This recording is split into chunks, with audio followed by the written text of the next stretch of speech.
Avec mon associé, nous avons monté la première agence AIAA française. Plusieurs de mes choix m'ont permis de réussir dans ce domaine. À certains moments clés de mon parcours, j'ai dû prendre des décisions qui ont été décisives et qui m'ont permis d'en arriver là où je suis aujourd'hui. L'une des premières étapes par laquelle je suis passé, c'est le choix de ma niche. Et vous en êtes d'ailleurs peut-être encore bloqué aujourd'hui. D'ailleurs, pour tous ceux qui n'ont pas vu la vidéo explicative sur le AIAA, je vous la mets en description. Pour définir ce qu'est une niche afin que nous partions tous sur la même définition, une niche c'est simplement un segment de marché où vous allez vous concentrer. C'est un groupe spécifique de personnes ayant des besoins et des habitudes communes. Par exemple, les personnes qui font du yoga forment une niche. Les personnes qui aiment le café forment une niche. En tout cas, je vous comprends.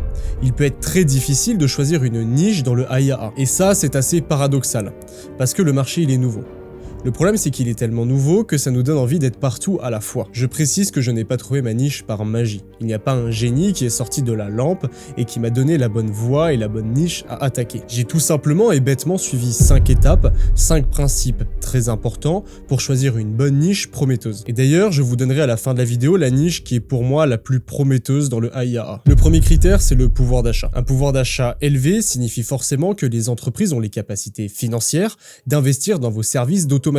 C'est donc un facteur essentiel à prendre en compte. Ça détermine donc la capacité qu'auront vos futurs clients à payer vos services, mais aussi la quantité de valeur que vous pourrez leur apporter. Forcément, si la niche n'a pas les moyens de vous payer correctement vos services d'automatisation, vous n'aurez pas non plus les moyens d'investir dans vos services d'automatisation pour les améliorer. Vous ne pourrez pas non plus passer beaucoup de temps avec vos clients car ils ne vous rapporteront pas assez. Et donc, cela va en découler forcément sur la valeur que vous apporterez à vos clients. Maintenant, si vous souhaitez quand même attaquer une niche qui n'a pas un fort pouvoir d'achat, il faut suivre une règle bien précise qui est de leur apporter directement de l'argent. Par exemple, si on doit attaquer les sites e-commerce, les plus petits n'auront pas forcément les moyens de se payer vos services d'automatisation. Si vous souhaitez quand même vous attaquer à ce segment de marché, faites bien attention qu'ils payent déjà une agence pour gérer le SAV. Car avec votre service d'automatisation, l'agence ne sera plus utile et donc ils pourront gagner directement de l'argent là-dessus et pouvoir directement aussi le réinvestir dans vos services d'automatisation. À ce moment-là et seul à ce moment-là, vous pouvez attaquer un marché qui n'a pas le pouvoir d'achat suffisant. Par contre, vous vous en tirez limité très rapidement sur l'évolution de votre entreprise. Car vous devrez obligatoirement faire attention que toutes les automatisations que vous proposez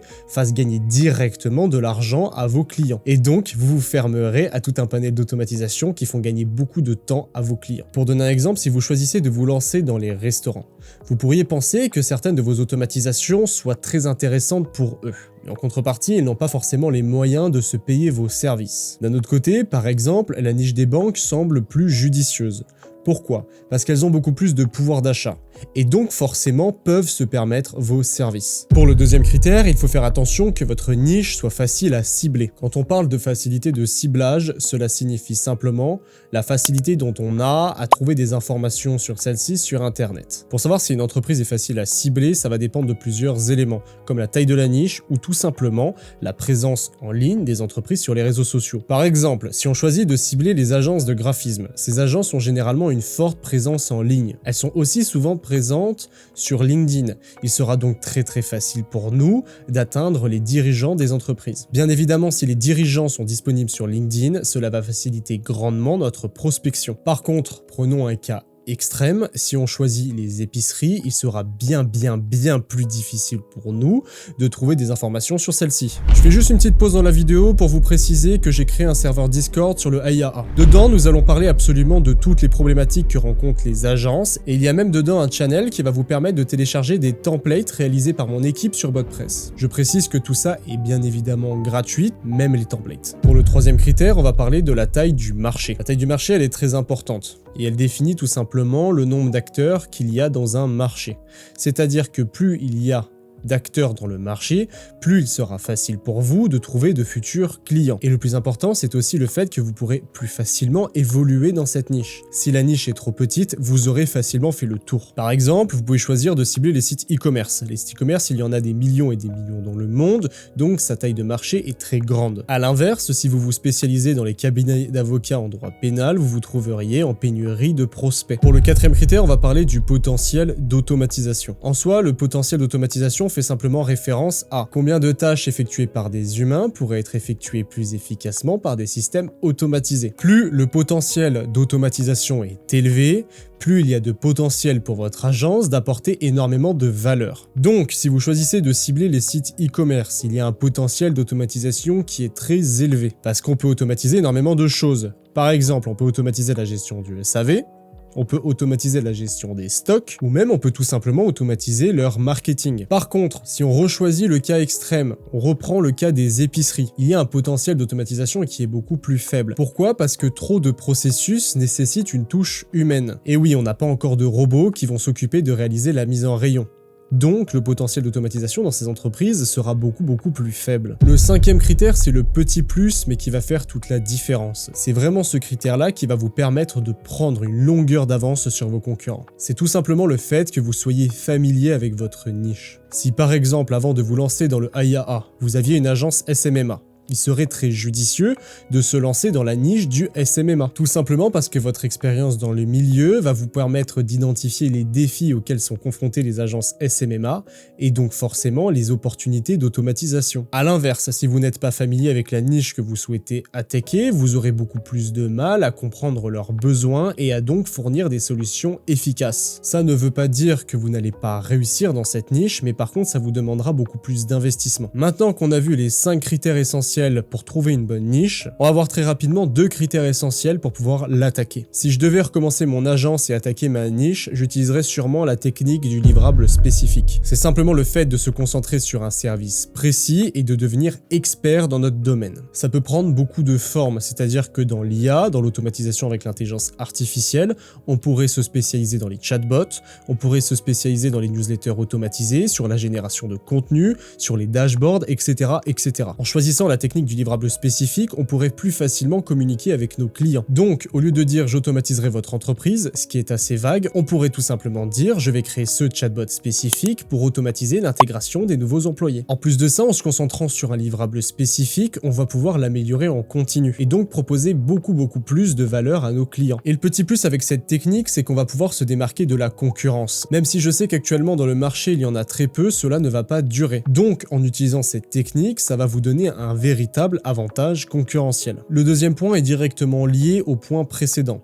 Je commencerai petit pour voir grand. Donc, c'est-à-dire que je me concentrerai sur un service à fort impact et à retour sur investissement élevé. Ça va donc me permettre de mettre en place mes systèmes et mes équipes et de générer du cash pour après diversifier mon offre. Donc, si je dois attaquer la niche des sites e-commerce, je commencerai par un service de chatbot. Une fois que j'aurai vendu quelques chatbots à quelques clients, je pourrai diversifier mon offre et donc pourquoi pas proposer un deuxième service qui automatiserait la prospection emailing de mes clients. Et je pourrais continuer comme ça jusqu'à proposer un panel de services et d'automatisation plus complexe. Par contre, si vous essayez de proposer directement une gamme complète dès le début, on pourrait déjà facilement se retrouver débordé, mais encore plus que ça, on pourrait avoir du mal à fournir un service de qualité à nos clients. Trouver sa niche dans le IAA, c'est une étape essentielle pour tout entrepreneur. Ça permet donc de se concentrer sur un marché spécifique, de comprendre les besoins et de proposer des solutions qui sont adaptées. Je précise que le choix d'une niche n'est pas définitif. Au fur et à mesure que l'on gagne de l'expérience, on peut affiner notre niche et même en changer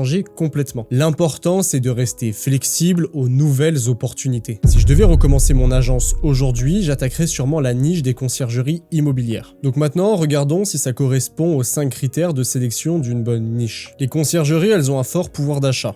En plus de ça, on va pouvoir proposer énormément de valeur parce qu'elles dépensent beaucoup pour la gestion de la clientèle. Donc en plus de leur pouvoir d'achat, elles vont directement gagner de l'argent. Je sais qu'elles sont faciles à cibler. J'ai tout simplement fait une recherche sur LinkedIn et j'ai trouvé les CIO des plus grosses conciergeries immobilières de France. Après une simple recherche sur internet, je sais qu'il y en a environ 5000 en France. Donc la taille de marché est suffisante pour pouvoir se lancer. En plus de ça, il y a un fort potentiel d'automatisation. On peut commencer par la réalisation de chatbots, mais on pourrait par la suite aussi réaliser des dashboards qui permettrait de centraliser toutes les tâches des entreprises. Et pour le 5e point, je suis familier avec ce secteur.